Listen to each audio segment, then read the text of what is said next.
आजच्या घडीला एवढी बॅड कंडिशन चालू आहे ना का बोलून सोय नाही. आ लोकांकडे खायचे पेचे वांदे आहेत ना, ती लोकंसुद्धा आपल्या पोरांना इंग्लिश मिडियममध्ये टाकण्याचा प्रयत्न करत आहेत. अरे अक्षरशः डोनेशन फी भरण्यासाठी कर्जबाजारी होत आहेत ही लोकं.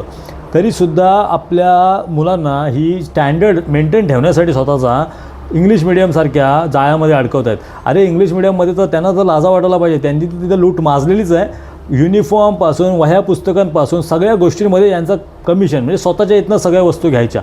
चला ते आम्ही मान्य केला.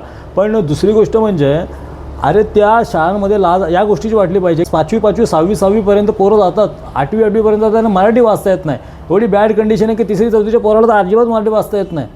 म्हणजे इतकी परिस्थिती एकदम भयानक आहे की या इंग्लिश शाळांमध्ये भले तुम्ही इंग्लिश शिकालही, पण काय उपयोग त्या इंग्लिशचा. अरे व्यवहारांपुरता इंग्लिश ठीक आहे, आम्ही समजू शकतो, पण ज्या गोष्टींमध्ये आपण मराठीला वाचू शकत नाही आपल्या महाराष्ट्रात राहून, त्या गोष्टीची त्या पालकांना पण लाज वाटली पाहिजे की इतकी बॅड कंडिशन आपल्या पोरांची कशाला आपण करून घेतो आहे, स्वतःच्या पायावरती कुऱ्हाड मारल्यासारखी. या गोष्टींकडे त्यांनी नक्की लक्ष लावलं पाहिजे. दुसरी गोष्ट म्हणजे आपण आपल्या मराठी शाळांमध्ये सुद्धा एक चांगली डेव्हलपमेंट केली पाहिजे की जेणेकरून हे पालक आहेत ना, हे तिकडे टाकून जातील आपल्या पोरांना शाळेमध्ये.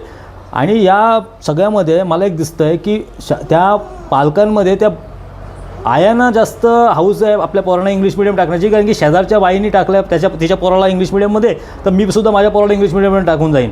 एक स्टँडर्ड मेंटेन करण्यासाठीचा प्रयत्न, फेक स्टँडर्ड आहे काही त्यांचे, तर म्हणजे अक्षरशः कर्जबाजारी होऊन ते पोरांना शाळेत टाकतील, डोनेशन भरतील, फी भरतील, कर्जबाजारी होऊन घरी एक टाईम 2 टाईमाचं खातील, 3 टाईम न खाता, पण इंग्लिश मिडियममध्ये टाकून जातील. आणि त्यात पोरं पण काय शिकली तर बरी, नाहीतर आहे ती आहे कंडिशन. आणि दुसरी गोष्ट म्हणजे 1 ते 10वीपर्यंत मी शिकवायला चला इंग्लिश मिडियममध्ये, 11वीला तुम्ही सार्वजनिकमध्ये पोरांना टाकताय, प्रायव्हेट स्कूलमध्ये टाकताय, मग काय उपयोग. तुम्ही 1 ते 10वीपर्यंत 1ली ते 10वीपर्यंत तुम्ही इंग्लिश मिडियममध्ये शिकवलात आणि लास्टला तुम्ही इकडे झालात ना, थोडी ना तुम्ही अजून स्टँडर्ड मेंटेन ठेवला आहे की कुठं तुम्ही बाहेर पाठवलं. तुम्ही स्वतःहून विचार करा की या गोष्टींमध्ये तुम्ही जो तुमचा फेक स्टँडर्ड तुम्ही बनवताय हा किती दिवस तुम्हाला पुरणार आहे. फुकटखाली पैशांची वाया घालवण्याची पद्धत चालली आहे फक्त तुमची. आणि पोरांवरती पण एवढा बर्डन येतं आहे की बोलून सोय नाही. फक्त इंग्लिशमध्ये पोरगा शिकला म्हणजेच प्रगतिशील होईल असा विषय नाही आहे. मराठी शाळेमधून जरी शिकलेला पोरगा असेल तो पण सुद्धा चांगल्या पदावरती जाऊ शकतो, तर त्याला योग्य मार्गदर्शन असेल तर. आणि मार्गदर्शन नसेल तर काहीच उपयोग नाही होणार.